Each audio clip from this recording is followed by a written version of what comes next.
Welcome back to Kings of the North. We're hitting recruiting today. Doug Lesmerises joined by Jeremy Birmingham, our KOTN recruiting expert and insider. And Berm, what we're going to do on this show is run through not like the biggest 10, not the most important 10, but 10 interesting recruiting battles in the North. Some of them are Northern schools against each other going for the same guy. Some of them are North versus South. They're in different areas of the country that we sort of want to talk about: Southern California and Washington, D.C., and the North trying to dip into Texas, and Ohio kids and Indianapolis kids, and the different battlegrounds that are out there in recruiting. And then we also are going to have something in the middle where beyond those 10 recruiting battles, we're going to talk about the idea of the South coming North. And we're going to remind people of, when you look at a swath of the top 100 recruits in the country, how many of them are from the North and how many of them are not, and the realities for Northern teams and what it might mean if the South is trying to come up here and not just beat the North for kids in the South, but now steal some kids out of the North. So, Berm, first of all, thanks for bringing the recruiting expertise here to KOTN. Well, I haven't brought any yet, so hold your thanks until after. Set the bar high. Yeah. Let's make sure we actually get there, No. Well, the good thing is you'll know more than me, so that's why you're here. We're going to start with David Sanders at offensive tackle, and this is something that I think has been a big deal for Ohio State in the last couple years, which is trying to go out and pull like a national offensive tackle.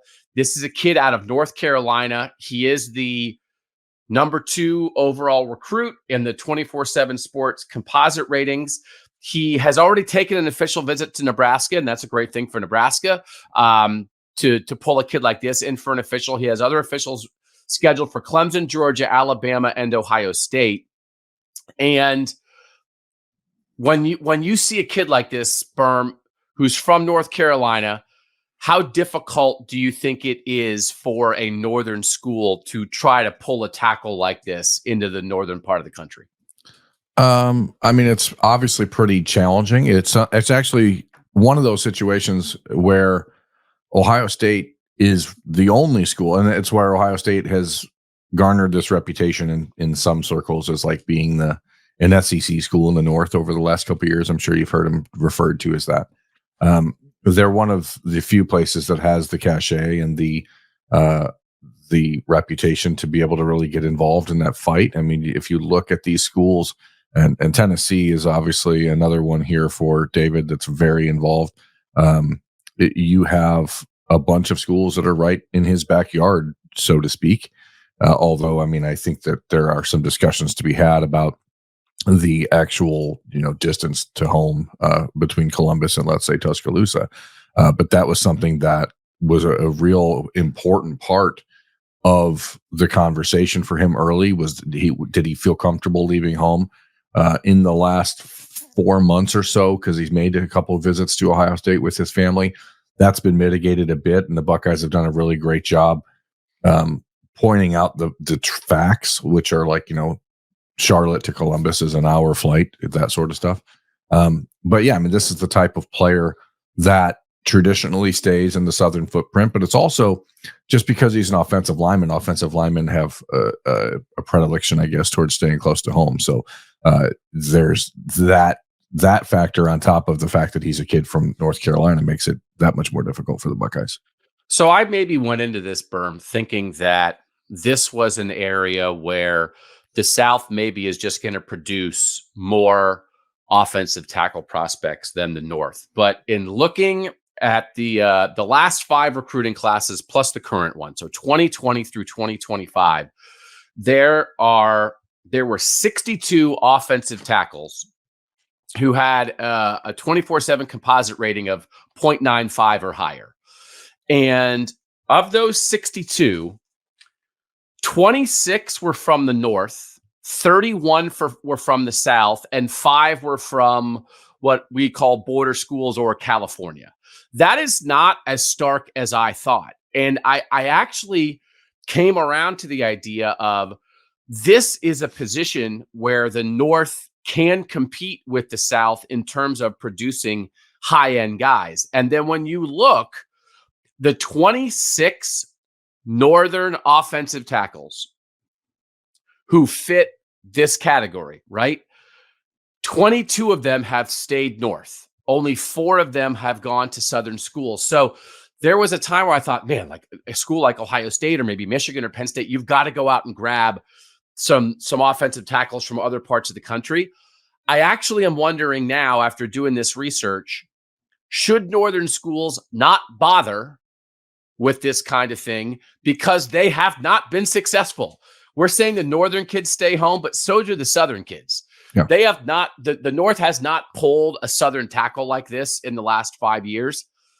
Are there enough good offensive linemen in the North that Northern schools shouldn't bang their head in their pursuit here when they could maybe just focus on kids more in their own backyard? Maybe they might be slightly more developmental, but identify the right ones. Is this a fool's errand to some degree to chase a Southern tackle like this? I think it really depends on the scope of your program. If you're a national championship contender, you have to recruit the best players in the country no matter where they're at. The offensive line is a position that has a longer runway to develop. That's for sure. And I think because the rankings a lot of times are offensive line rankings, and I'm not a rankings expert by any stretch, but I do think it's worth at least probably understanding that offensive line projections are oftentimes further out than defensive back projections or wide receiver projections, which are players that are expected to make an impact early. Now, when you're talking about guys like David Sanders, top 1 ranked offensive lineman, the goal and the expectation is come in and compete and be an impact player right away. There's you can look at those top 26 offensive linemen in the North in the last 5 years or whatever. How many of them are Paris Johnson? You know what I mean? And that's the difference. So that is still, there is a marked change in the elite of the elite from the, average 4-star good player that's going to develop, where Notre Dame, Michigan, Wisconsin, Penn State have done a really great job in the last couple of years of mining those guys locally. And as you said, like, they don't leave home. So, Notre Dame has done a great job in the Northeast. Michigan's done a nice job in the Northeast in the last few years with Zach Zinter and guys like that.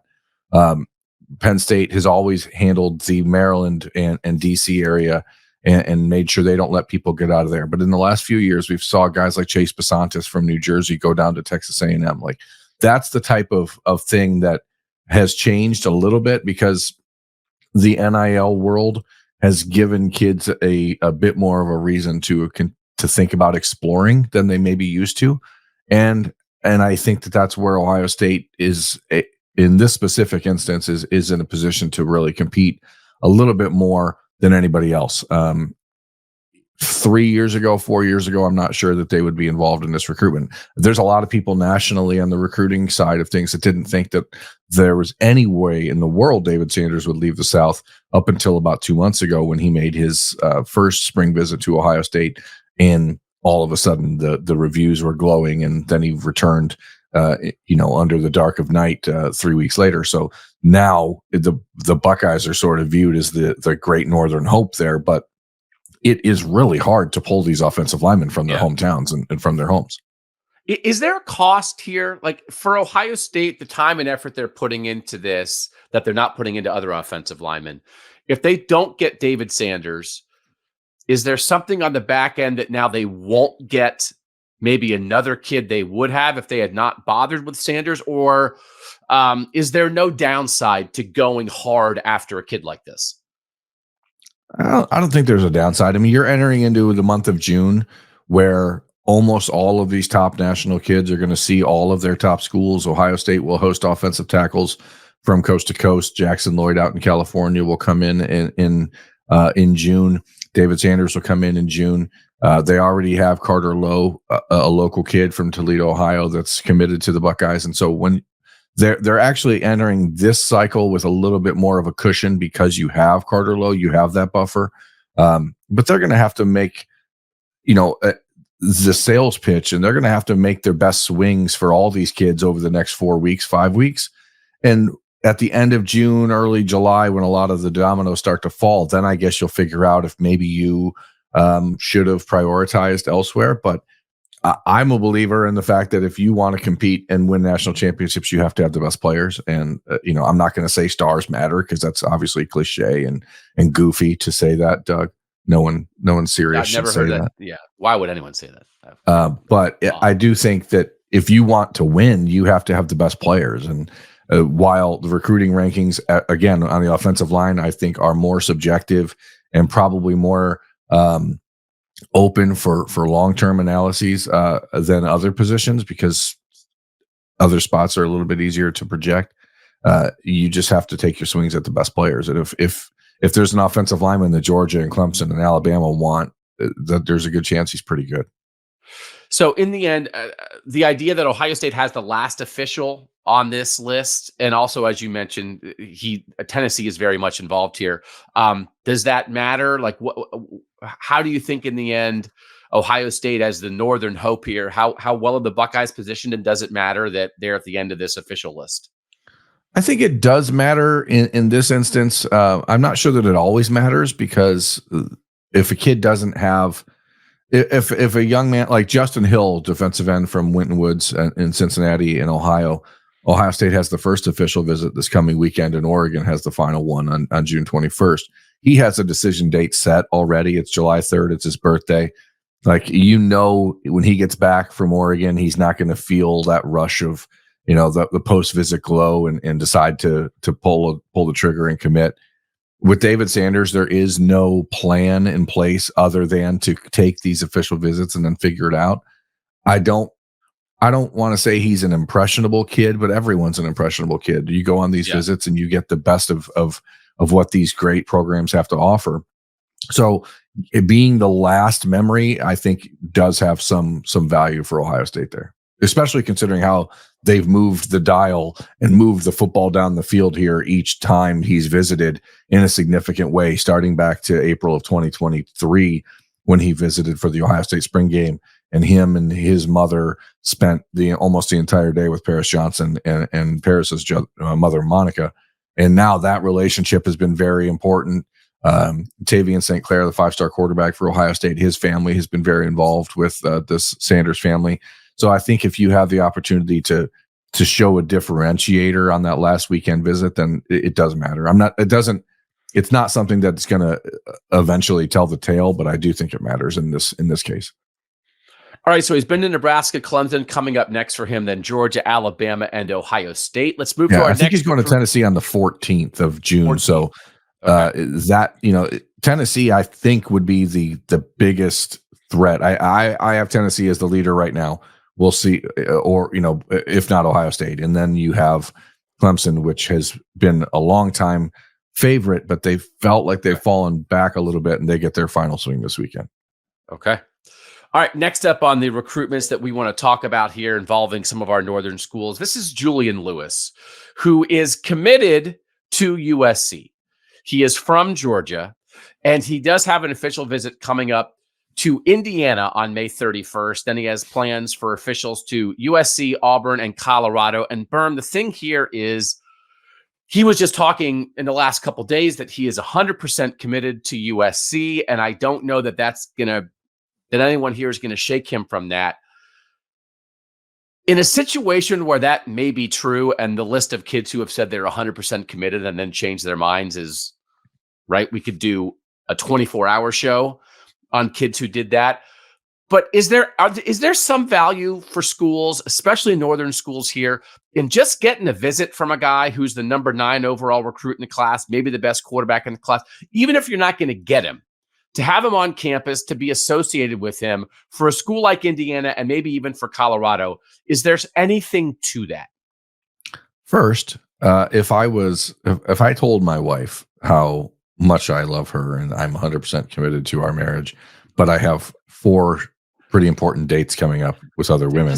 They just like the bowl, Berm. You just like the bowl with other women. It's nothing. It's fine. It's 100% commit. It's the dumbest thing that people say and do. Do not say you're 100% commit. It just makes you look bad in the long run when you end up signing somewhere else. And we all know that this is the way the game is played now. Just don't say it. Just don't say I'm 100% locked in, because you're not. If you were 100% locked in, you wouldn't be taking other official visits, and you certainly wouldn't be going to Indiana or Colorado. Okay. Now that said, there are going to be people who will look at those visits and say, oh, those are just personal favor visits or whatever. And I kind of believe that with Indiana. And yes, absolutely. It's an important thing for Indiana to be able to see Julian Lewis on their campus, to have him posting photos of Heps Rock or whatever they're doing in Bloomington. For Coach Sig, like, it's a big opportunity for them to put some photos out there of the top ranked quarterback who was originally in the class of 2026. That's where Julian Lewis, this recruitment is interesting, because he committed to USC over a year ago, but then he reclassified. Georgia is not on this list, but I still personally am not going to be surprised if come October or November that Georgia ends up on this list. But the Colorado visit, I don't believe. Like, I think we've seen enough out of Deion Sanders in the last 2 years to understand that if he gets an opening, there's a chance he could pull off an upset for a big time player like that. We saw it obviously with Travis Hunter. We saw it last cycle with Jordan Seaton, the number one ranked offensive tackle. Like, that visit has to make you nervous if you're USC, but the way that they've recruited Julian is been pretty straightforward. It's, hey, you're the next Caleb Williams, you're the next this, you're the next Baker Mayfield, you're the next Kyler Murray. I don't know if he's that guy. I mean, he's a really good young quarterback, plays in a really good system at Carrollton and in Georgia, and is productive. But it's hard to look at that list of official visits and think he's doing anything other than just checking off some boxes. Yeah. I mean, I do think for Indiana, and people know the relationship with Tino Sinceri, the quarterback's coach there, that goes back to he knew Julian Lewis from when he was a camper at Florida State when he was 8 years old. I know Sinceri had been at Alabama recently. I think there are people who think if he was still at Alabama now, maybe Julian Lewis would be headed to Alabama, because that relationship is so strong. The Georgia part of this is interesting. There's just been a crossover the last couple of years of quarterbacks from the state of Georgia not going to Georgia, and quarterbacks from other state going to Georgia. You think, even though Georgia has Ryan Montgomery from Ohio committed at quarterback for this class, you do think there's a world where they get involved with the backyard kid because maybe it's just a little weird right now, but it might be too good to pass up? Yeah, I mean, I think Georgia wants very much to avoid a lot of the NIL drama if they can, but it's hard to say that when you then bring in Jaden Rashada. Now, again, maybe they're getting Jaden Rashada for a discount because he's picked up, money, or he's got the other stuff going on with Florida, Miami, and Arizona State, and maybe they're, paying for his time at Georgia. I'm not entirely sure exactly what the details there are. There's a lawsuit pending. So, but yeah, I mean, I think the thing with Julian, early in his recruitment, I was told by somebody that they thought he would either end up at Ohio State, USC, or Alabama because of the way that the quarterback production was at those schools. Obviously, then we've seen Georgia win a couple national championships. We see Carson Beck maybe being the top ranked quarterback in the upcoming draft. And I think that changes things a little bit from the way that Julian and his team view Georgia. I'm not sure that Georgia is in a position where they feel they are required or need to take risks on players that maybe have more going on than just football. And we'll see if the circus around Julian Lewis settles down heading into the season, but because he is a really, really good player, he's right in their backyard. It's not a knock on Ryan Montgomery or a player like him, but there's 3 or 4 quarterbacks in this class of 2025 now that Julian has reclassified. There's Julian, there's Tavian St. Clair committed to Ohio State, there's Bryce Underwood committed to LSU, and there's George McIntyre committed to Tennessee, and that group is head and shoulders above everyone else. So okay. I think you could see Georgia maybe, wondering. That's all. Okay. May 31st at Indiana, then June 7th, USC, June 14th, Auburn, June 21st, Colorado. We'll see if Colorado has a puncher's chance in the end. And again, it's just a big deal for Indiana to get a kid like this on campus at all. Let's go to Jose Epenesa, who is a Midwestern kid. He's from Illinois, the St. Louis suburbs. His older brother, AJ, played at Iowa, was a two-time All-Big Ten player there, was a second-round draft pick of the Buffalo Bills in 2020. Their dad also played at Iowa, and this would be a big one for Iowa. I think when AJ Epenesa went to Iowa, he was a five-star recruit, and he was like the first five-star recruit to pick Iowa when he went there in 2017 in like more than a decade. And now to have the younger brother, who's also a five-star recruit, number 35 player in the 24/7 composite ratings. He has already been on an official to Penn State. He has Missouri, Iowa, Utah, and Miami on the list here. For Iowa, I mean, you read about this family, and this is like a Hawkeye family all the way through. But man, there have been a couple kids in the Midwest, and Ohio State knows this, Berm, that felt like, hey, they're going to stay like close to home, and then Miami has swooped in. The idea that Iowa has a family connection here with this player, but Miami is sitting here with the final scheduled official visit. Would you be a little nervous if you were the Hawkeyes here? I think Iowa needs to be very nervous. If you look at that list of teams, you see, 4 teams in Penn State, Missouri, Iowa, Utah, like gritty, hard-nosed programs, defensive line producers, and then you have Miami, who scares people because they just come into the Midwest and they take who they want. They did it with Marquise Lightfoot in the class of 2024. They did it with Justin Scott in the class of 2024. A lot of that led by Jason Taylor, the defensive line coach down there, the defensive ends coach out there.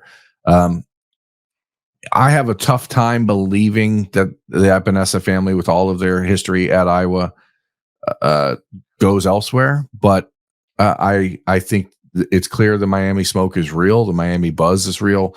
I would probably say that the Iowa people that I know think that Miami is the favorite right now, which is probably disconcerting and tough to swallow for them. But I also look out for Missouri here. That's a program that in the NIL world, because of the rules in the state of Missouri, as far as what the legislation's allowed the school to do and be involved directly with NIL, and the fact that players can get paid early, like I think Missouri is an interesting one to watch there as well. But these are the types of recruitments that, if you're a program like Iowa, you simply can't afford to lose. Like, you just can't, if you want to compete in the new world.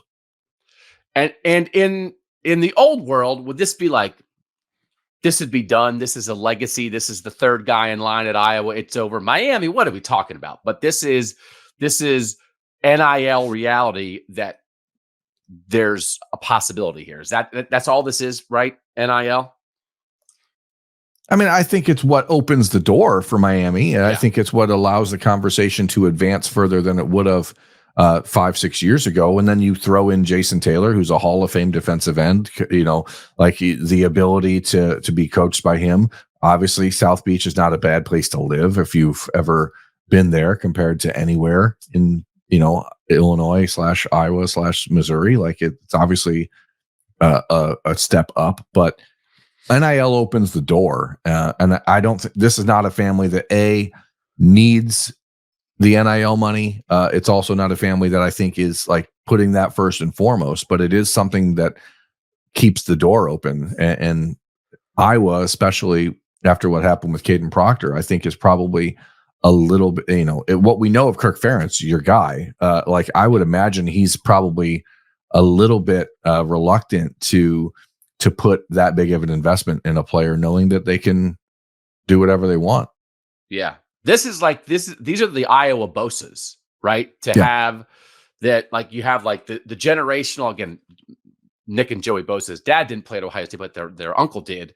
And then they have 2 brothers, and it's a tough one for Iowa. But maybe this is a situation where Iowa leaps with 2 feet all the way into the NIL world and said, listen, we already have the connections, but also we'll step up if that's we'll step up and be as competitive as we need to be in that aspect as well, because we want you here. Because again, this Iowa always has great defense, but his brother was a difference maker at Iowa, was a double-digit sack guy at Iowa, and he seems to be on the same track. This is, if Iowa wants to be a playoff contender, wants to be in that mix to try to be the fourth best team in the Big Ten in the new world, to be in a playoff discussion, these are the kind of guys that you have to get when you have the opportunity. Yeah, and again, I mean, NIL opens the door for Miami, but NIL also gives Iowa an opportunity to make sure that he doesn't leave the area. If you look, and I'll go back to Missouri, with Williams and Winari, the number one ranked player in the country in the class of 2024, according to some people who signed with the Tigers. I mean, he wasn't the number one player in the country. Jeremiah Smith was, obviously, but what you have is an opportunity for the hometown team to say, we're going to rally around one guy and we're going to make sure this dude does not leave. No matter what we do, that guy can't leave. And so I think Iowa may find themselves in a position to have that discussion. Now, the question is how open and receptive is Kirk Ferentz to that, because the old school coaches are I think having a little bit of a tough time adapting to this new era.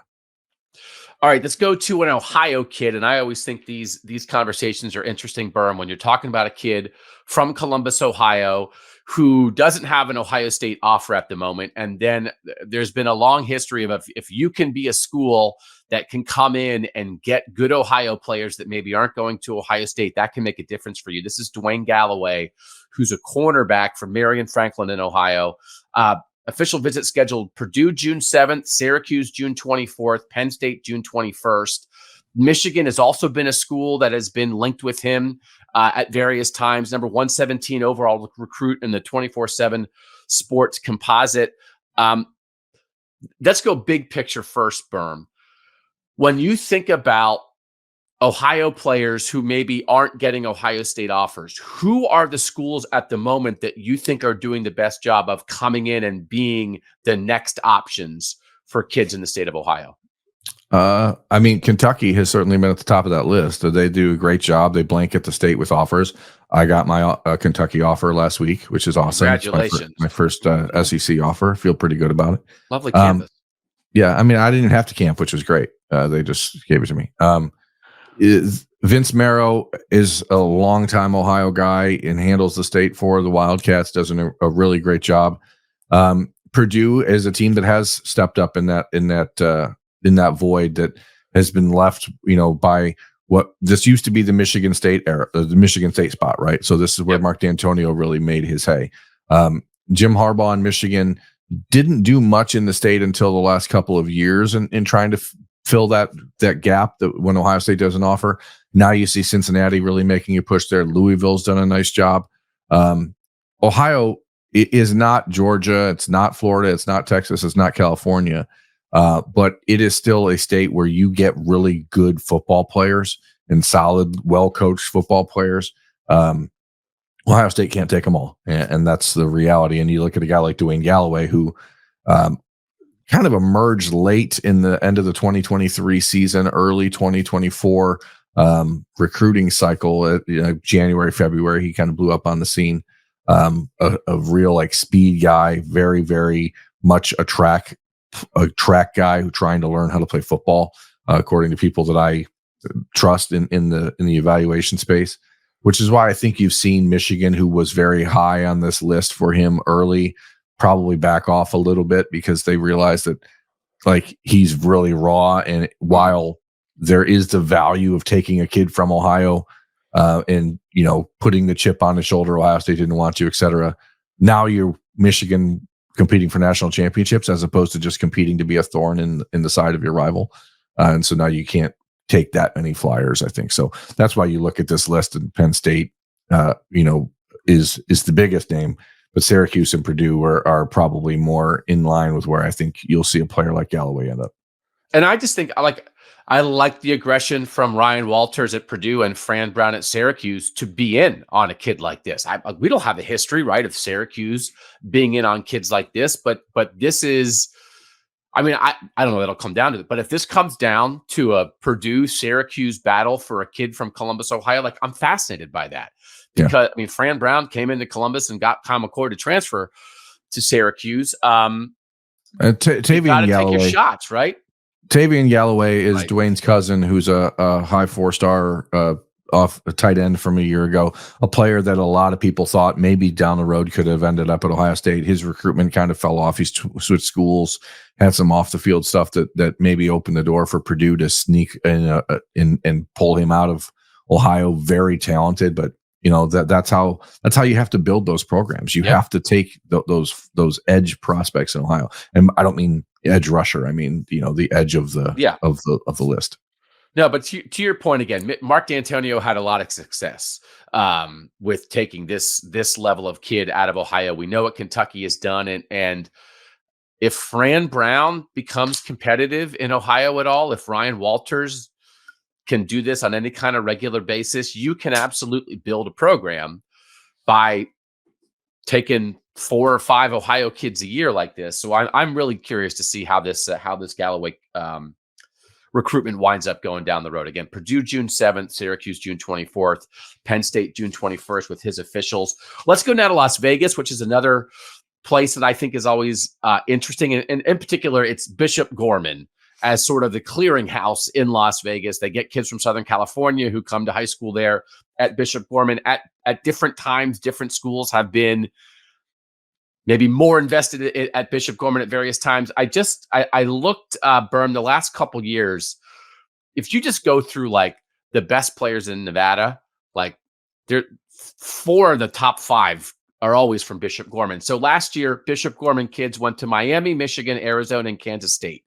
Class of 23, Bishop Gorman kids went to USC, Oregon, Stanford, Wisconsin, Georgia, LSU, Utah, and Boston College. 2022, Miami, USC, Oklahoma, USC, Stanford, Boston College. 2021, Michigan State, Washington State. 2020, Washington, Roma Dunze was from Bishop Gorman. That was a huge pull for them. Penn State, we know Ohio State's been in there at times. Tate Martell and Haskell Garrett, they were in there for Bishop Gorman at a time. This is Derek Meadows, a receiver out of there. And this, to me, is sort of set up as a classic, like north-south battle for a kid from kind of neither of those places. He has officials scheduled for Michigan and Notre Dame. He also has officials scheduled for Georgia, LSU, and Alabama. I don't know, man. I just think it's interesting when there's kind of like an outpost and then maybe the north and south are converging and both having success at various times for various guys. What's your view of what like a school like Bishop Gorman is like when it comes to schools from all over the country going in to recruit there? I've long considered Bishop Gorman to be almost the IMG of the West, even though it's not a prep school. It's a school that has tons of talent every year. Anybody in the country can go in there and recruit. And the real value of it is that you don't have Miami and in Florida and Florida State circling around the school day in, day out. Like it is the gateway to the West for Eastern teams, and it is the doorway to the East for for players from Bishop Gorman. Like they can say, hey, I can go anywhere from here. It's sort of the spoke of the wheel of the recruiting out West. Derek Meadows, 6'5" receiver, like he's really blown up recently. Like his recruitment has elevated. I think 247 Sports recently put him as a 5-star wide receiver prospect. Okay. He's got a couple highly ranked offensive linemen there who are borderline 5-star type guys as well in this class. Michigan is the presumptive leader for Douglas Utu. Michigan is trying to get in with Derek Meadows, who has family in Detroit. Like there's a lot of momentum there for the Wolverines to move up. But Notre Dame is, I think, the longtime favorite here. And then what you have is Alabama, LSU, Georgia. Like when those schools are involved, anything goes, anything can happen, and they are hard to beat. And I think Alabama specifically in this instance is one I would be watching. Just because of the Roma Dunze situation, and they can point directly that offensive staff, even without their former offensive coordinator, who's now with the Seattle Seahawks. You can still point and say, "Hey, this is the system. Rome came straight from where you are. We produced him. He's now the 9th pick in the NFL draft." Like that matters to kids. And what you're seeing is a young man that is going to be going through these next 5-6 weeks, getting an experience that I don't think he could have ever imagined 6 months ago. and then you'll start to see what's real and what's not. So Michigan hosted him for their spring game, and they're going to get him back for the first official visit this weekend. Like, there's some momentum there, but it's a fascinating area to recruit because there is no flagship college program in Las Vegas. I mean, now USC has built a program by going off to Bishop Gorman. So is Oregon in the last couple of years. Washington, obviously, as you mentioned, a lot of names from there, but anyone can go in there. You just have to want the players. It sounds like we're almost having like a transcontinental railroad discussion, of like it's north and south meeting there, which is why I think like stuff like this is so fascinating. This feels like potentially like a big deal recruitment for both Michigan and Notre Dame, because as good as both of those programs are right now, to get a big time impact receiver, I don't know, like this would be a difference maker kid at both those programs, right? I mean, Notre Dame has tried to run some guys through there. They change receivers coach. Michigan, for all the things they do, they don't always have a 6'5" receiver making plays like this. Like this would be a huge deal for either of these northern teams to pull this kid, right? Yeah, I mean, I've seen him listed in some places at 6'6". I've seen an 80-inch wingspan. Like Georgia pulled Darnell Washington out of Las Vegas, and so they have some ties there as well. So that's certainly interesting. And you look at what Georgia's done at tight end, you wonder if maybe down the road this is a player that develops into being a tight end with that size. So I don't know if he has the high end speed to be an Alabama or Georgia type of wide receiver, but obviously big body blocker. Like there's a lot of things he does well. But these are if you want to win national championships consistently and compete nationally consistently, you have to be able to beat Alabama, Georgia, and LSU for recruits. And so for Michigan and Notre Dame, especially Michigan, because they do have some family ties here, but they of this group of schools, if you look at this list, it is indisputable that Michigan is the worst of this group when it comes to NIL and where they're at in that space. So when the battle starts to turn and the conversation starts to turn towards that, we've seen Michigan just not be able to compete in that space right now. And Notre Dame, to their credit, has. I mean, they do it quietly. They're certainly not out there, as big and bold as everyone thinks, but or as everyone thinks you have to be. But Notre Dame has been very successful, and obviously we know what the SEC schools do. May 31st for Michigan for a Derek Meadows official, June 14th for Notre Dame for a Derek Meadows official. We'll take a quick break. When we come back, we're going to talk about generally the South coming up and maybe trying to pluck off some northern recruits, and then we'll get back to 5 more interesting battles. We'll do that next on Kings of the North. Doug Lesmerises back with Jeremy Birmingham talking recruiting here on Kings of the North and Birmingham. Before we get back to direct recruiting battles, I want to talk a little bit big picture here. This is just the reality of Kings of the North. There are more highly rated players in the South. That's just a deal. And so, Berm, when you think about northern teams trying to succeed, it's one of these things. They have to do both. But is it more important for northern teams to try to make sure they keep the good players near them? Or is it more important to make sure that they are out in Georgia and Texas and Florida and Louisiana and California and Arizona and grabbing at least a couple guys there every year? Like every northern team, if you want to compete at the highest level, you have to do both. But like, what is the right balance in recruiting strategy? To me, it's making sure that your best players don't leave your region. Okay. The North, to me, and Michigan is a prime example of that this past year. You win that, you have that opportunity, that window to win a national championship every 5-6 years because you're veteran, because you're older than the guys you're playing against, because you have a group of guys that have played together for a long time. And the South does have more talent in its backyard. They are able to recruit it easier. They have been able to recruit it more creatively over the last 25, 30 years. And now that we'll see how, that's as euphemistically as I can put it. But now that the playing field is leveling a little bit with NIL, we can see the northern teams feeling more comfortable going down there and trying to pluck those 3 or 4 guys every year. But to me, it's like the old Wichita States in basketball. Like you're going to get your window every 4 or 5 years, because if you recruit the right guys from the North, if you recruit the right guys from the Midwest, by the time that they are 21, 22 years old, they're in their fourth year, fifth year, you're playing against a lot of 18 and 19-year-olds. And so you have an opportunity to physically dominate people. Now, you still need the skill players. You still need to have that game breaker. You still need to have a quarterback that can win you a game. And those are all over the country, but you have to find the right ones. Traditionally, though, I think that the most important thing has always been to build your program in your backyard. Ohio State has to recruit Ohio's best players. Michigan has to make sure Michigan's best players don't leave the state, which to Jim Harbaugh's credit, they've been pretty bad about that in the last few years, but yet they still won a national championship because they were able to build through the transfer portal.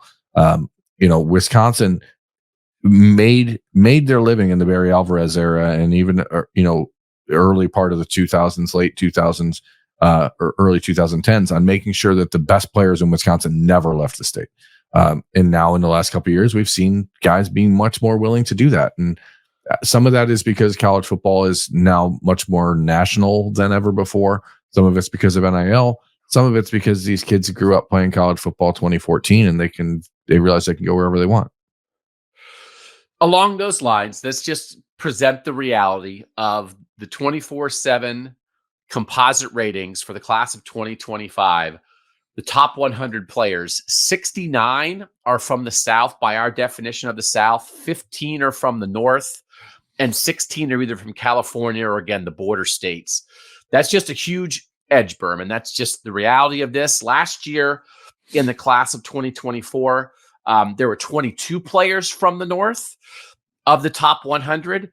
And again, to this point, last year, of those 22 Northern players in the top 100, 16 stayed in the North, which is a pretty good ratio, I think. So we want to talk about in the class of 2025, the North sort of trying to defend the North against Southern teams trying to come up and maybe take some guys. Let's start that conversation with the fact that the number one player in the class of 2025 is a quarterback from Michigan who is committed to LSU. Do you think Bryce Underwood is locked down, sure thing at LSU? Or do you think it's possible that this could get interesting and somebody in the North could make a run at him before it's all said and done? I think it could get interesting, but I think it'll be potentially Alabama that makes it interesting, not LSU worrying about anybody in the North. And again, that goes back to what I said a bit ago about Michigan and NIL. They just simply cannot compete at this point, and so they are not in that conversation. Michigan went down to Florida to get their quarterback, Carter Smith, a really good player who they believe is a J.J. McCarthy clone. So they're making that trade. I think what's most disturbing for the North, if you look at those numbers, the 69%, is Las Vegas considered a border? Is that what we've decided? Yes, they are part of the California border stuff. Yes. How many schools in the North truly can go into the South and pluck any one of those 85 players? Right. That is the question. How, and it's not, There's it's one. not a lot. It's Ohio State. It's occasionally Notre Dame. If it's probably if it's a kid from a Catholic high school, right? Especially that can be that. And then and Oregon doing it in Southern California and maybe spreading their wings a little bit. But I think right? Is that right in your mind? Those are the three Northern schools capable at this point of doing that? Yeah, and that's the real concern for the North is not only that there's only the three schools in the North that have the capability, and Notre Dame is very much on the periphery of that discussion because they are such a niche thing. How many schools in the South can come up and take the best players in the North? And that's the question. There's Georgia, there's Alabama, there's LSU, there's Florida State, there's Miami. Clemson certainly has done it at times, right? I mean, it's Clemson, Texas. It's a much bigger, and those schools are competing against each other in the South also. So that, it does dilute things a little bit, and it opens the door for, the kids who are being recruited by Texas, the kids who are being recruited by Miami, they're willing to listen to Ohio State. I'm not sure that the kids who are being recruited by Michigan, Penn State, Notre Dame, Ohio State in the Midwest or in the North, generally they're not really interested in listening to the South because they don't want to go down there. So yeah, it is a fascinating breakdown, but I think the biggest challenge for the North is that there are not many schools up in this region that have the ability to truly compete. And some of that's because we are still in, the NIL wild, wild west, but you have to be able to be wanting to get into those fights, and the northern schools are just not. Like Penn State is a really great program and has been a great program for a long time. James Franklin is an elite recruiter.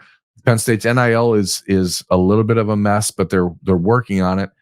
Like, they seem content at times to go recruit the 400th best player in the country and not try to chase the top 100, which I think is just, I don't love that strategy. I think you have a lot to sell there. Penn State's fan base is great. Their stadium's historic. Like, they're going to put money into the program. So I would just like to see more northern schools actually engaging in the fight. Which is why then if you're not going to go out and fight for kids in the South, like, you have to play defense in the North. And so let's talk about, again, some of the kids in this class. Like Yosei Epenesa, talking about him, that's an interesting one. This is you already talked about this. A good use of NIL Northern dollars is when you have a kid in your backyard, maybe go all in to make sure that kid doesn't leave one of Miami or a Texas A&M or a Tennessee or Alabama, Georgia, LSU, Clemson when they come up for something like that. Let's talk though about the Ohio kids, because there's three interesting Ohio conversations here. When you look back at the best players in Ohio by the 24/7 composite ratings, the last 4 cycles, the top 5 kids in Ohio: Ohio State, Michigan, Kentucky, Penn State, Ohio State, Notre Dame, Ohio State, Penn State, Ohio State, Ohio State, Notre Dame.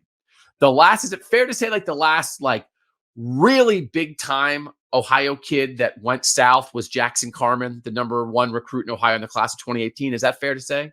Yes. Okay. So when you see that 3 of the top 5 kids in Ohio right now, Tavian St. Clair and Carter Lowe, are committed to Ohio State, but Trey McNutt, Bo Jackson, and Justin Hill as kids who are out there right now, and the South is coming after them, right? Like, what are your thoughts on how serious the South is about coming up for some of these Ohio players in this cycle, and how potentially successful they might be in pulling one or two of these kids out of Ohio? I mean, they're certainly serious. They're trying to build a national footprint. In the case of Justin Hill, I mean, it's Oregon and Alabama competing against Ohio State. So you've got it coming from both directions there for your Buckeyes. Oregon now in the Big Ten, trying to build a footprint to bring in more kids from that region, which they haven't really ever done. Alabama, Justin Hill's family's got some affection for the Crimson Tide and some loyalties there. And they play a defense that's more his style. I think it's actually, from an Ohio State perspective, more of an anomaly this year than like a troubling sign of things to come. Trey McNutt obviously is an Ohio State legacy at Shaker Heights. From what I've heard from people, like, he is someone that very much wants to not follow in his father's footsteps. And so I don't know if that's true, then I'm not sure what Ohio State can really do to combat it. So you have to, and with Justin Hill, Ohio State does not play much of the jack position that they are recruiting him for. And he's waiting to see if they can prove to him that this is a real thing. And but you aren't going to do that really this year when you have defensive ends like JT Tuimoloau and Jack Sawyer. And so if he chooses to go to a school that uses that more versatile edge rusher, I'm not sure you can really blame him. And I'm not sure what else you can do. Bo Jackson, Ohio State, with Tony Alford as the running backs coach, did not really prioritize Bo. They were much more invested in Marquise Davis, who's committed to Kentucky from Cleveland Heights High School. And when Carlos Lachlan came in and took over as the running backs coach, Lachlan had a relationship with Bo Jackson when he was recruiting him at Oregon. And so the Buckeyes shifted their focus to Bo. And I think that time frame when Tony Alford was not really prioritizing him opened the door for Georgia, Alabama to be involved there. I think Ohio State will still end up winning that battle, but it's I think there's a lot of weird circumstances in this particular trio that open the door, but everyone around the country has to recruit Ohio. If you want to win, you have to recruit Ohio. So Ohio State has done a great job deflecting and keeping people out of the state for the most part. But I think what's interesting, Doug, is that and I use Georgia as the standard here all the time because they are the program that Ohio State is most competing against in my mind. When Georgia lost Justice Haynes, when Georgia lost Caleb Downs, like it doesn't matter. Like you're Georgia, you're going to go anywhere you want and find the best players to replace them. When Ohio State lost Jackson Carman, they just went to Florida and got Nick Petit-Frere in that class instead, and he was ranked actually ahead of Jackson Carman. So, like when you're a program of that stature, you have the ability to rebound and respond a whole hell of a lot different than you do if you're Iowa. You know what I mean? Like if you're Iowa and an Epenesa is going to cost you 90% of your NIL chunk for the 2025 class, so what? The other 20 guys in your class are going to come to your school for free because they just are kids who love Iowa and want to play for the Hawkeyes, and they bleed black and gold, and they're from, Des Moines, and they don't care about this stuff. So I think that Iowa cannot afford to lose a player like that. Ohio State can lose a Trey McNutt from their backyard and replace him ostensibly with like a guy like Fahim Delane, who might be a higher ranked safety according to some people. So they're unique, and I think that it's hard sometimes when we talk about the North to even have an apples to apples conversation when it includes Ohio State because they are a Southern team in the North. Yeah, there are 15 Northern kids again in the top 100. 6 of them are committed so far. It's 3 to Ohio State, Bryce Underwood to LSU. 1 to Michigan and 1 to Missouri. Matt Zollers, the quarterback from Pennsylvania, who's committed to Missouri. Is that a loss for the North that a Pennsylvania quarterback in the top 100 is going to Mizzou instead of going to Penn State or Michigan State or somewhere up here? Yeah, anywhere. Of course. And that battle actually came down to basically Georgia and Missouri. So in some way, it's a double whammy for the North because by Zollers picking Missouri, it opened the door for Ryan Montgomery to go to Georgia a week later. So Ryan Montgomery ends up somewhere, I think he probably was going to end up in the South either way at South Carolina or Florida if it wasn't Georgia, but because I think he was just trying to separate some distance between him and his brother Luke at Ohio State. So, you can't lose players like that but quarterback play is there's a premium on it. Missouri with a pretty unheralded quarterback in the last couple of years has looked like a real dynamic offense and that's a hard one because like anything that Missouri is doing right now to be attracted to Matt Zollers, there's no reason that there aren't 8 schools in the North who could do the same kind of thing, right? That I don't know. Missouri's fit in the SEC. I get that it's the SEC, but Jonathan Smith at Michigan State or Luke Fickell at Wisconsin or Minnesota or Nebraska or whatever, and again, Nebraska has Dylan Raiola, and that's a tough one though. It's one thing to lose to Georgia, but when Missouri's pulling a kid out of Pennsylvania, it's like, okay, like what's the North doing here? Like it's kind of unacceptable in a lot of ways, I think. And Penn State has a quarterback committed, but he's an unranked national player. He's, I think, the 100th ranked player in the state of Florida or something like that. So it's again what I said earlier. I think sometimes there is an aversion almost in the northern schools outside of Ohio State to really even get involved in the fight. And Penn State again is to me the one that they win 10 games a year. There's so many reasons Penn State should be keeping a player like Matt Zollers home, and it is almost a dereliction of duty to lose him to Missouri because Missouri is not a better program than Penn State. No. They've just had a good ball game. Their quarterbacks played well, and they have Luther Burden, but it's nothing established there. All right, when we come back, we're going to dive back in to some recruiting battles, including a Texas receiver who has 2 northern schools after him. We'll do that next on Kings of the North. Back on Kings of the North, let's dive into another recruiting battle. It's Doran Moore, the receiver from Texas, who was once committed to LSU. He now has official visits scheduled to Ohio State, back to LSU, which he just added Texas and Oregon. Once upon a time, Berm, like you could go into Texas and get some guys. I don't know if they're a playoff team and Steve Sarkisian has it going, if that's going to be the case anymore. The last, let's see, 5 recruiting classes, the top 5 kids in the state of Texas, 7 went to Texas A&M, 5 went to Texas, 3 went to Bama, 3 went to Ohio State, 2 went to Oklahoma, and then a couple sprinkled somewhere else. How open for business do you think Texas still may be for Northern teams, or is that era ending? It's certainly getting harder. Ohio State right now has a commitment from the number 2 player in the state of Texas, and Devin Sanchez, and his father, Dan Sanchez, I saw on Twitter like 2 weeks ago after Doran Moore decommitted from LSU.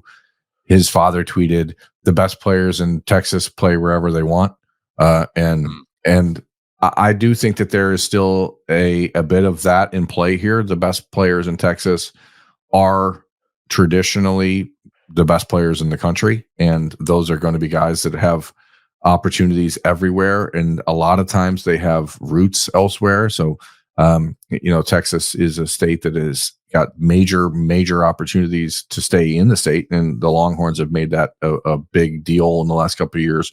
Texas A&M continues to at least have the financial means to make things very interesting for a number of players. I think that they might be, in my mind, they may be the favorite for the aforementioned Trey McNutt. So like that, you have.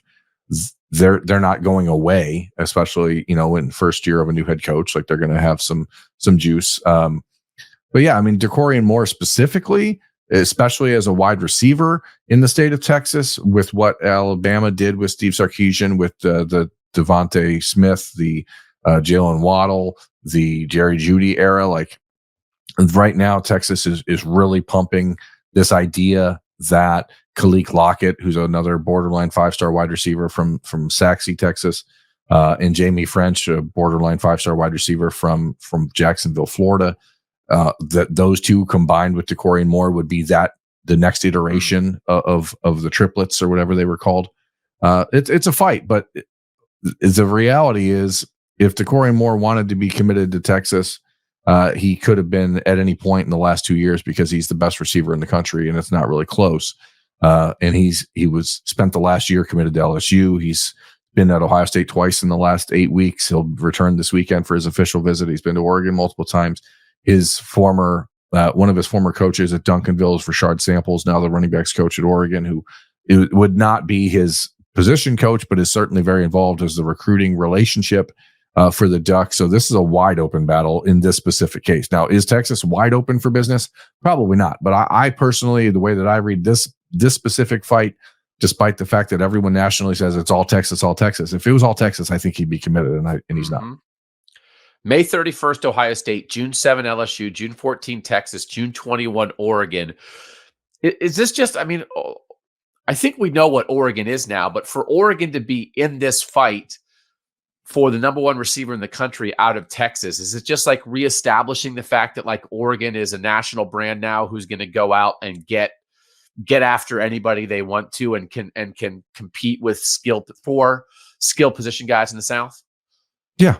I mean, it's Oregon's offense is fun. It's fast. Obviously, the uniform stuff still draws people's attention. And I've said this. I'm not sure if it was on Kings of Columbus with you guys, with you and Bill or not, but there, you look at Alabama and Georgia, which have been the preeminent programs in the country for the last 7-8 years. Their best disciples were Steve Sarkisian and Dan Lanning. Like they know exactly what they're doing. They know exactly how to run the program in the way that is going to be successful. And they're emulating a ton of what those schools did to be successful. Oregon's interesting to me just because it is a place that, while very beautiful, like in the Pacific Northwest, like no one really wants to go there. Like it's, you have Nike, you have a lot of money, you have a lot of other stuff that, from a football perspective that makes it appealing, but it is a pain in the butt to get to. It's not like a place people just are flocking. And, that's why I think Carlos Lachlan, one of the reasons why he wanted to get out of Oregon, despite having a lot of success as the running backs coach there for 2 years. Like, it's not an easy place to recruit to. So they have to go above and beyond with everything else to get into these conversations. And they've done that. All right, next up, this is, I did just like want to do some sort of like regional stuff with a couple of these guys. So I am intrigued by a potential brewing battle in the Northeast. And when you have a kid up there in the New England area, what that recruiting battle might look like. The guy that we're going to use to have this conversation is CJ Bell, Charles Bell, who is out of Connecticut. He's a top 1,000 recruit, basically. He has 4 official visits scheduled at the moment. Rutgers on May 31st, Boston College on June 7th, Wisconsin on June 14th, Iowa on June 21st. And Berm, the thing that I'm curious about with this is Boston College was one of the schools that I had a chance to stop by this spring.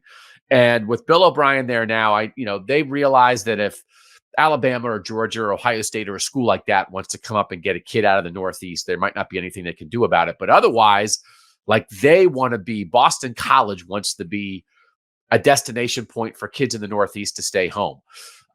Rutgers in New Jersey, with what Greg Schiano has done, I think also wants to be like, hey, if you're in the Northeast and when you want to play big time football, Rutgers is the place for you. So you have a situation here where, for a Connecticut kid, you kind of have 2 home state schools in Rutgers and Boston College, and then you have 2 bigger time schools probably, but they're not quite the Ohio State, Alabama, Georgia level in Wisconsin and Iowa. I think Rutgers and BC would say, we should be able to fight off Wisconsin and Iowa to keep a kid like this in our part of the country. So I'm curious if that happens, and if it does happen, whether it's Rutgers or BC. I don't know. Who should be the best at recruiting Northeastern college football players? Where should there be a school that is the sort of number one landing spot for those guys? I personally think Boston College is the best position to do that, especially if they really lean into like being Notre Dame light, which is something that they've had the opportunity to be over the last couple decades. There is still a very heavy like Catholic, influence in that area. There's a lot of parochial private schools up there that like you can go to and have the opportunity to go to college. Boston College it's Chestnut Hill. Is that what it is? Yes. Great area. Like it's a cool campus. Like there's a lot of positives there.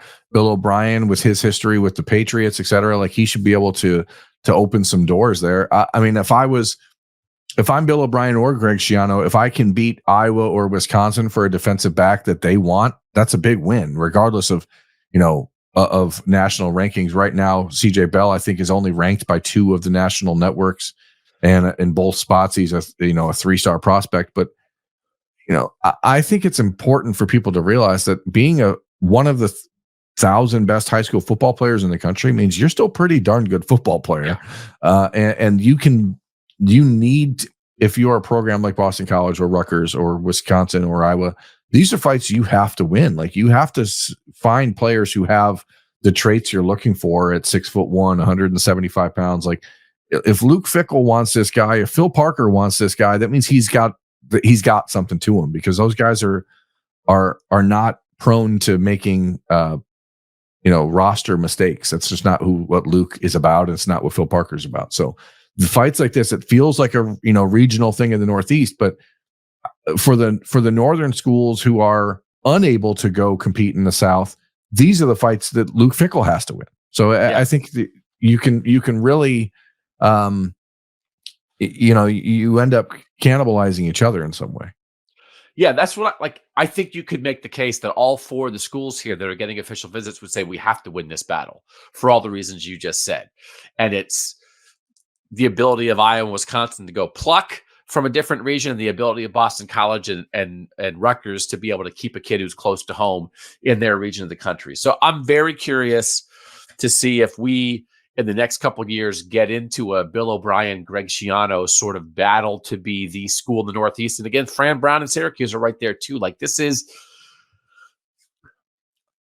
I'm hopeful that like all these programs are ascending, are headed the right way, or maybe able to get more traction because again, are BC and Rutgers going to go out and be able to compete in the South for kids? No, but you got to start in your own area. And so I'm very curious to see how a recruitment like this with CJ Bell potentially would develop.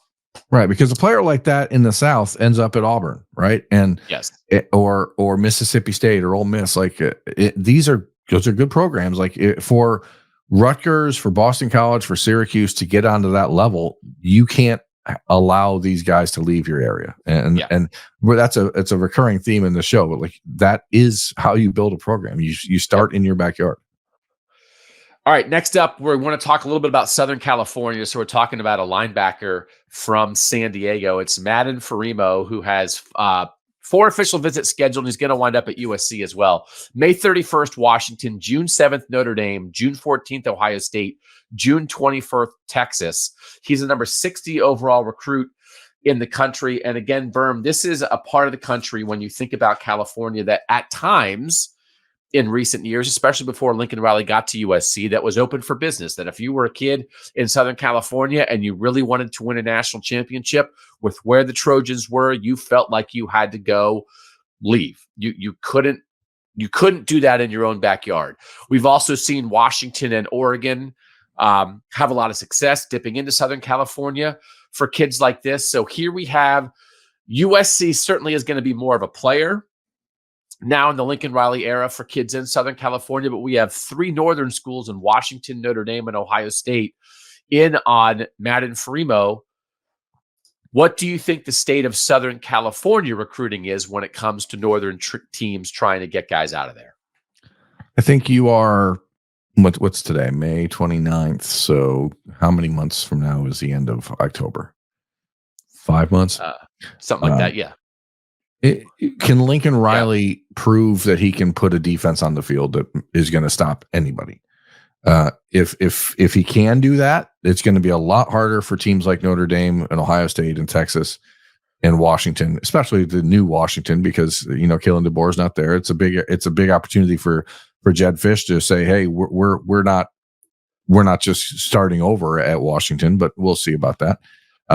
Until USC can put together an actual defense, players like this are going to continue to leave. If you look at 2024, players like Peyton Woodyard, players like Kingston Viamuasa, like they did not consider USC. They just, it was, they made visits. Yeah, they show hometown love, but it was not ever a real consideration.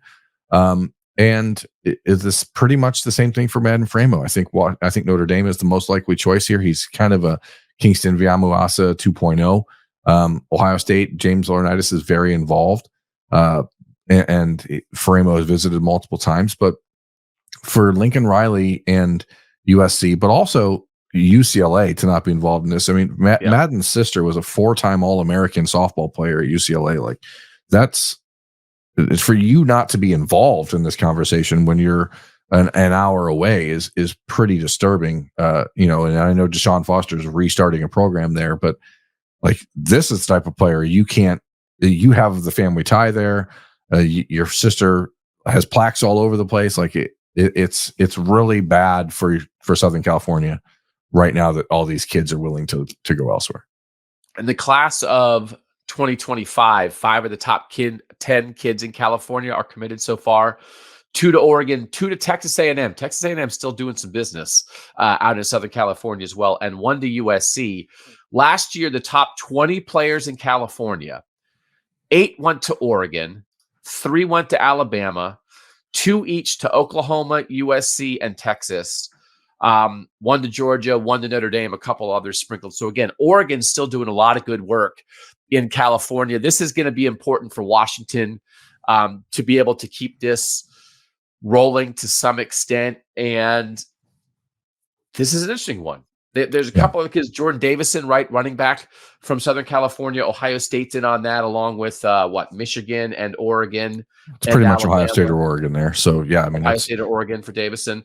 Adonis Curry just committed to Texas A&M. He's the number 6 player in California. Dijon Lee, the number 1 player in California, has officials to Bama, Georgia, Texas A&M, and Washington. So you think that this is still worth schools like Ohio State, Notre Dame, Washington, Oregon, maybe Michigan, still having footprints in Southern California because USC is not shutting anything down?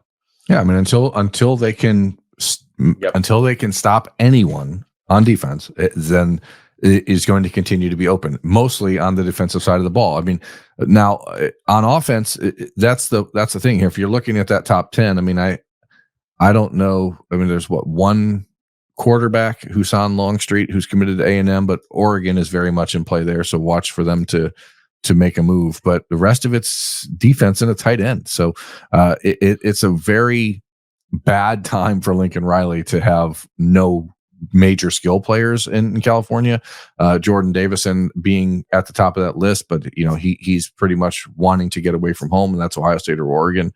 Really there back and forth for him. So it's a weird time, but there has been a complete retool of the defensive side of the ball for Lincoln Riley in this offseason, and we'll see if it pans out. If it does, I think you could see Madden Framo, who, as you can see on the graphic, has the TBA TBD for the USC visit.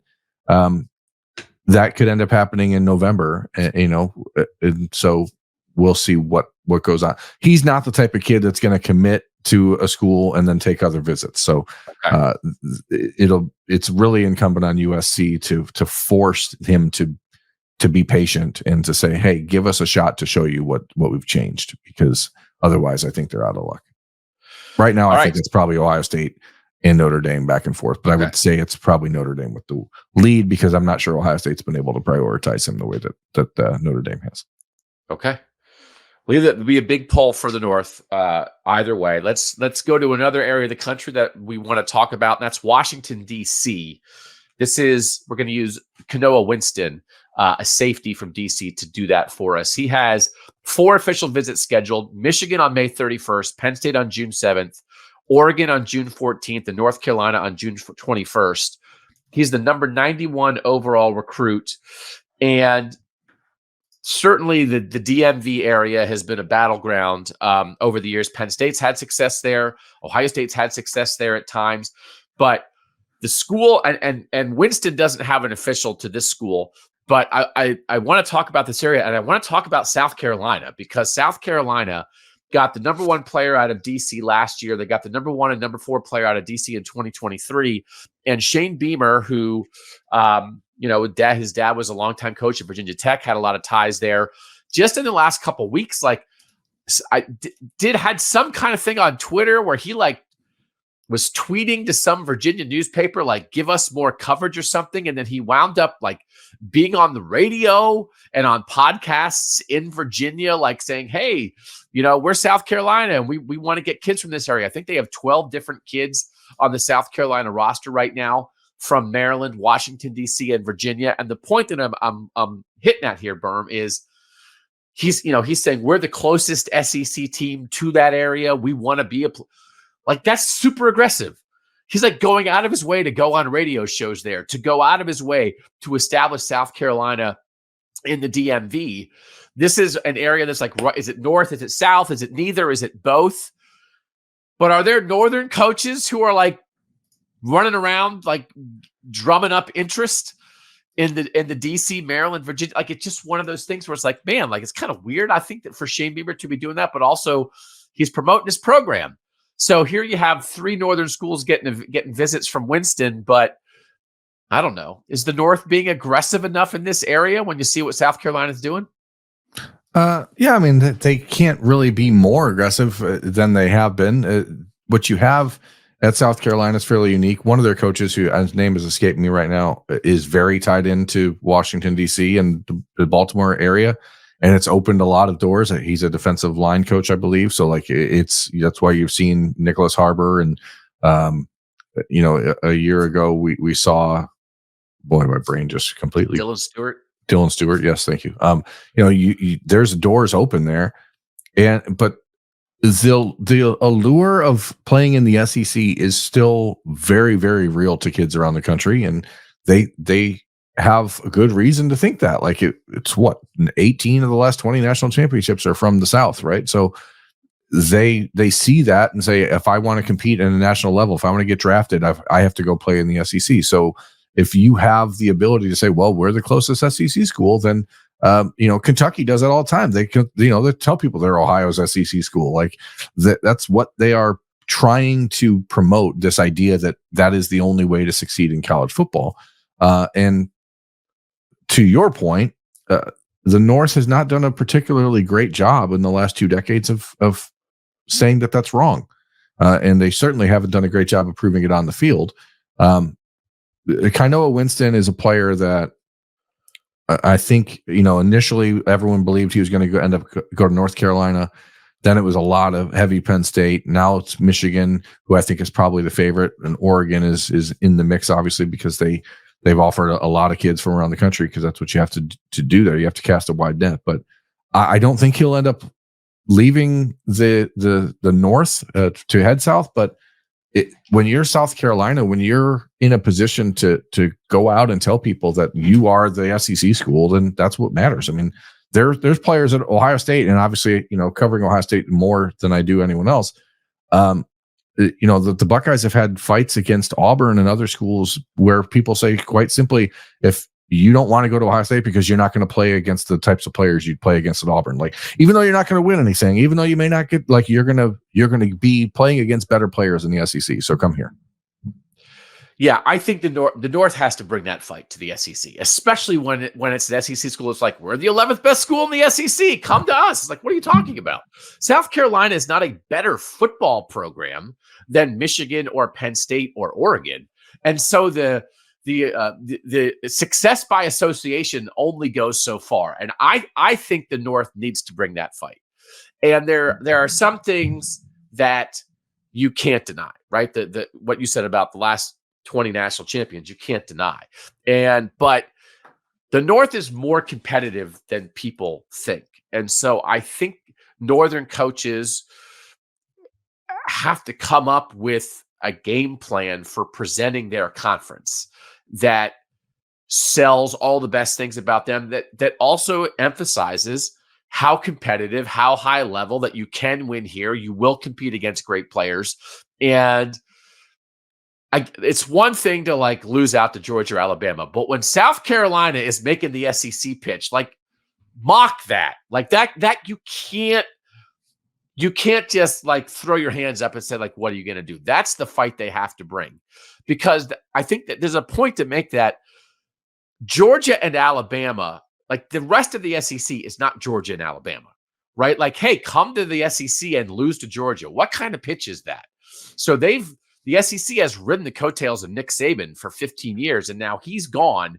But I think the big problem with the South fighting that is that association.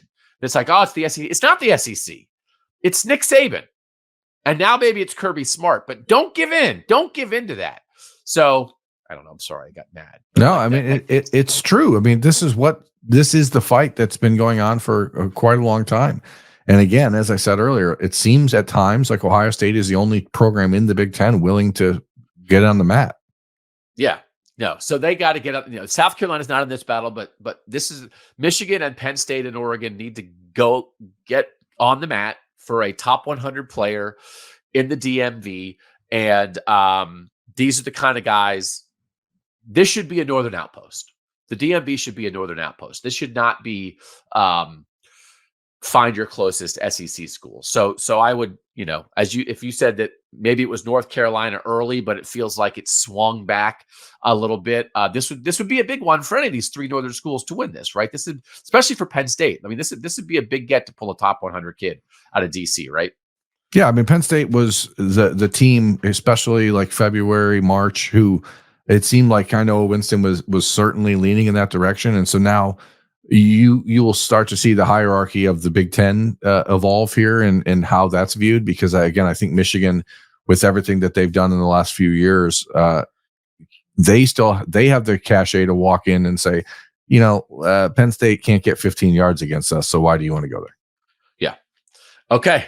All right. Let's bring it home with a kid from Indiana. This is John Anthony Hall. He's a receiver from Indianapolis. He has 4 official visits scheduled.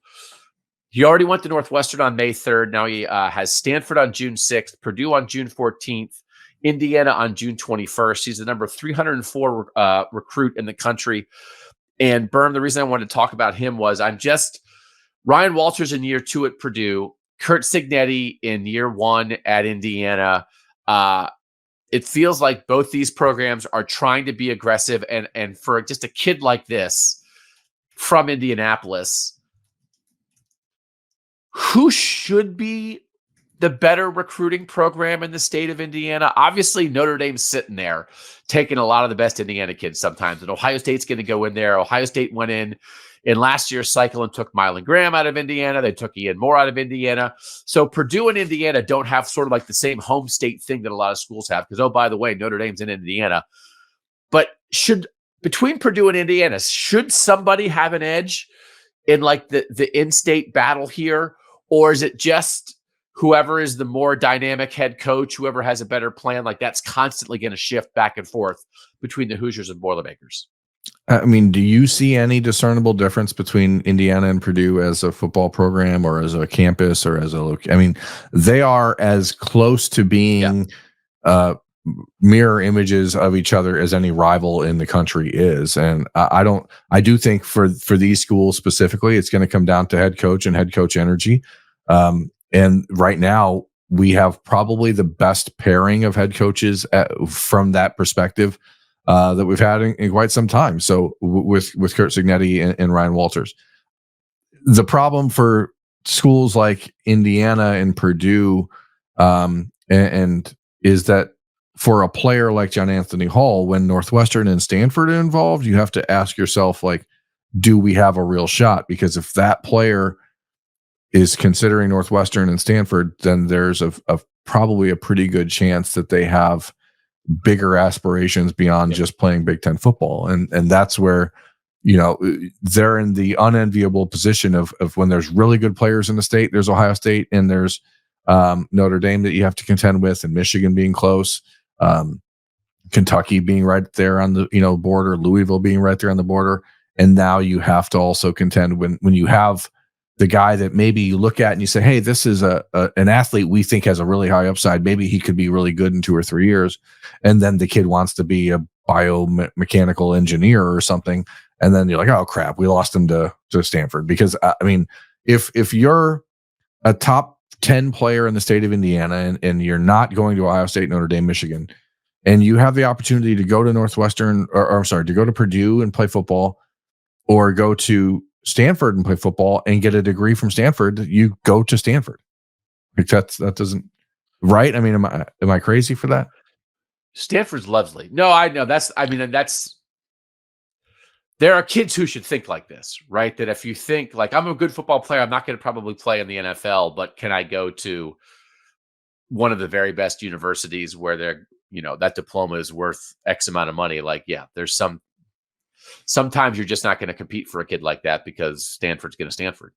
Yeah. And that's the hard part of being a recruiter, I think, is that you have to try to convince a kid against what you probably internally know is against his best interest. But yet you have to, grow a program, and you have to be like, well, look, if you flunk out of Stanford, we're here for you, because right. And that's how I would do. I mean, you have to be genuine with these kids. And the reality is Purdue is a good Big Ten, middle of the Big Ten program. Indiana is going to have some juice. I like a lot about what Curt Cignetti has done in his career, but again, you're not, I don't know. I think as we move into the next iteration of college football, like, it is going to be harder and harder for these mid-tier programs to compete. And I think, I've long thought we're going to end up being like a 64 team division where you have 4 16-team mega conferences or something like that. More and more, I think we're just heading to, the NFL light, and you're going to have 32 teams, and these other ones are just going to end up in the middle. It's hard. And before anyone gets mad, Purdue has an excellent engineering program, and there's wonderful academic programs in Indiana as well. But I mean, this is the reality of this. And I just think about this sometimes, Berm, there are so many places. One of the main conversations we've had on this show so far today is like keeping the kids who are in your backyard. It's so hard in a state like Indiana when your backyard like isn't even really your yard, right? Yeah. That like I if you're Rutgers, and like we talk about with Rutgers all the time, just try to get some of the best kids in New Jersey. Try to get 5 of the best 10 kids in New Jersey every year. Don't let them all leave. But imagine if Notre Dame was in New Jersey, or imagine if Ohio State was 2 hours over the border from New Jersey. It's a completely different conversation. And so when you think about what Indiana and Purdue are trying to do, it really is just an uphill battle when most schools in the North, we would say, start in your backyard. You said Wisconsin, start with Wisconsin kids. Michigan, keep home Michigan kids. But you can't have that conversation in Indiana. You look at the 10 best kids in Indiana last year: Ohio State, Georgia, Michigan, Ohio State, Notre Dame. Indiana got Tyler Cherry, which is a big deal. I can't read my writing there. San Diego State got somebody. Indiana got number 9, and Purdue got number 10. It's just a tough world, man, when your backyard isn't really even your own backyard. Yeah, Ohio State, again, obviously that's who I cover on a day in, day out basis. Their priority is a 6-hour radius from Columbus, okay? And that radius is greatly impacted by what other schools are inside of it. So 6 hours north, it doesn't maybe make a lot of sense, especially right now with the way the Michigan is as a program. 6 hours west makes a lot of sense. Like there's wide open. And Notre Dame, obviously, I would assume probably has a very similar idea. And so like when those areas overlap, like it becomes real hard for those. And now on the other side of things, you could be Nebraska, right? And you have 1 or 2 players every year in the 6-hour radius of your campus that's actually good enough to play at your school. So that presents its own challenge. But these teams are in a very unenviable position, and you almost have to be building relationships for the second stop. And I said that in jest earlier, but like you almost have to build relationships for the second stop. And that's the way college football is gearing up. All right. Those are our 10 Northern recruiting battles we wanted to talk about. Some good discussion about the North trying to defend itself from the South. Burma, is there anything else? Was there somebody I didn't bring up, a Northern kid or a Northern battle, something else you wanted to say about Northern recruiting before we let you get out of here? No, I mean, we touched on the Trey McNutt and that, a little bit. I think that's one of the interesting ones, especially in the Midwest, because early on, it seemed like the biggest competitor for Ohio State was going to be Michigan or someone like that. And it now seems pretty clear he is wanting to spread his wings and go fly far away. So, but the bottom line for everyone in the Big Ten and for everyone in the North is just go to the mat and compete. Like, you have a lot to offer if you just actually allow yourself to get into the conversation. I would like to, maybe we can sponsor a KOTN Northern Recruiting Conference where you give a big speech, Berm, go to the mat and fire these coaches up, and don't back down. Don't allow the SEC to define you as a second-class citizen when it comes to football. Because they need an intervention. That's all. Like they do. Some daily affirmations. You're good enough. You're smart enough. And doggone it, people like you. We'll get you a pink sweater and we'll let it rip, Berm. Thank you so much for lending us your expertise for 90 minutes here on this KOTN recruiting episode. We certainly want to have a regular recruiting component on Kings of the North as we go forward, as we continue to expand, as we continue to roll into this regular season and what's ahead for us. And so this will certainly not be the last time that you see Jeremy Birmingham on Kings of the North. For now, as always, thanks to our producer, Mike Urostowski, for making us look good and sound good. And I would also get you ready. Our next KOTN show, the early one next week, is one that I'm super excited about. I think it's one of the more fun ones that we've done. It's sister schools. We're pairing up which Northern school is like a school in the South. And it's a way to maybe establish, hey, if you're Michigan State or you're Iowa, who's a Southern school that you should sort of like consider yourself competing against? So we'll pair up some sister schools on the next KOTN. For now, though, he's Jeremy Birmingham. I'm Doug Lesmerises, and that was Kings of the North.